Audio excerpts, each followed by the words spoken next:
সুপ্রিয় দর্শক, আসসালামু আলাইকুম। আশা করছি আপনারা সকলে ভালো আছেন। আপনাদের মাঝে নতুন একটা ভিডিও নিয়ে চলে আসলাম।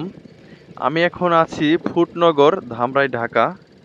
ফুটনগরের এই রাস্তাটি খুবই সুন্দর এবং আমি ধলেশ্বরী নদীর কিনার দিয়ে বাইক নিয়ে যাচ্ছি। একটু সামনে আগালেই দেখতে পাবো নামাবাজার ব্রিজ। ধলেশ্বরী নদীর উপর দিয়ে যে ব্রিজটা গেছে, ব্রিজটা পার হলেই কিন্তু উপর নামাবাজার। আর এই ফুটনগর এলাকায় অনেক সুন্দর সুন্দর স্পট আছে যেখানে কিনা বিকাল হলেই মানুষের ভিড় হয় অনেক। বিশেষ করে রূপনগর, যেটাকে বলে রূপনগর, রূপনগরটা কিন্তু একটা ফুটনগর পড়ছে, ধামরাই থানা। ওই জায়গাটা কিন্তু খুবই সুন্দর। এখন আমি চলে আসছি নামাবাজার ব্রিজের পাশে। এই দেখতে পাচ্ছেন আপনারা নামাবাজার ব্রিজ। এই ব্রিজেও কিন্তু বিকেল হলে অনেক মানুষের ভিড় হয়। বিশেষ করে এখানে বিকেলে অনেক সুন্দর একটা প্রকৃতি উপভোগ করা যায় এবং খোলা আকাশের নিচে চটপটি, ঝালমুড়ি ইত্যাদি খাবারের দোকানও থাকে। বিশেষ করে যদি কোনো নদীর উপরে ব্রিজ তৈরি করা হয়, সেই জায়গাটা কিন্তু মানে খুবই সুন্দর হয়ে যায় এবং ঘোরার মতো একটা সুন্দর প্লেস তৈরি হয়। আর দুঃখিত আমি, কারণ এই ব্রিজের দুই পাশে আইল্যান্ডের কারণে কিন্তু আমি এই নদীটা দেখাতে পারতেছি না। এটা হচ্ছে ধলেশ্বরী নদী। তো বন্ধুরা, চলতে চলতে নামাজার ব্রিজ পার করে এখন আমি নামাজারে চলে আসছি। এখানকার যে প্রবলেমটা, খুবই একটা বড় ধরনের একটা সমস্যা। বিশেষ করে এই জায়গাটা সব সময় জ্যাম লেগে থাকে। এর কারণ হচ্ছে অটো রিক্সাগুলো। সেই রিক্সাগুলো এই রাস্তার মাঝে গাড়ি রেখে তারা যাত্রী ভরে, এই কারণে রাস্তাটা জ্যাম হয়। রাস্তাটা খুবই ছোট একটা রাস্তা। এই যে আমি বাইক নিয়ে যাচ্ছি, তাই যাইতে আমার সমস্যা হচ্ছে।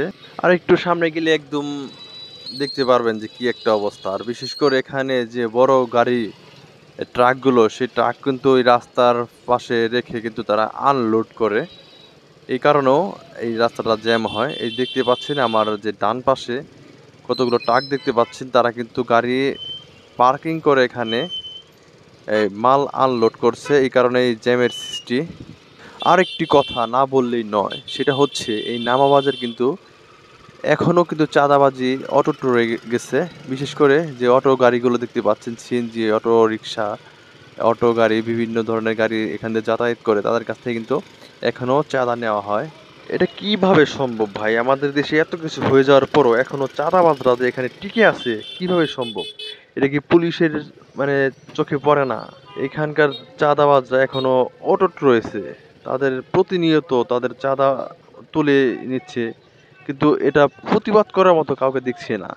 তো বন্ধুরা, যে কথা সেই কাজ, বললাম না, সামনে গেলে দেখতে পাবেন এখানকার যানজটের কি একটা অবস্থা। তো আমি এখন জ্যামের ভিতর আটকে গেছি। এখন আমার বিকল্প রাস্তা খুঁজতে হবে। বাইক তো সমস্যা হবে না, এই দিক সেদিক দিয়ে চিপা চাপা দিয়ে বের হয়ে যেতে পারবো। দেখি এখন আমার বাম সাইড দিয়ে ভিতর দিয়ে চলে যাব, কারণ এখানে থাকলে আমার দিন পার পার হয়ে যাবে, তাও এই রাস্তাটা শেষ হবে না। দেখি কি করা যায়। এখন এমন ভাবে আটকে আছি যে কোনো দিকে যাওয়ার কোনো ব্যবস্থা নাই।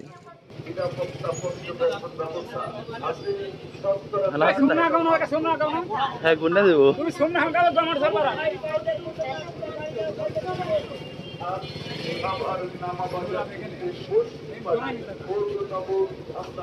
আরেকটু রান্ধেন ভাই, আরেকটু রান্ধেন ভাই, আরেকটু তো মেন রাস্তা বাদ দিয়ে আমি এখন বাইপাস রাস্তা ব্যবহার করছি। দেখতে পাচ্ছেন আমি একটা চিপা গল্লির ভিতর দিয়ে ঢুকে গেছি। এখান দিয়ে চিপা চাপা দিয়ে যে আমি সোজা বাজার রোড দিয়ে সোজা হাইওয়ে রাস্তায় বের হব। তো আজকের ভিডিওটা এই পর্যন্ত। সবাই ভালো থাকবেন। আসসালামু আলাইকুম। তো লাইক কমেন্ট করে ফলো করে পাশে থাকবেন। ধন্যবাদ সবাইকে।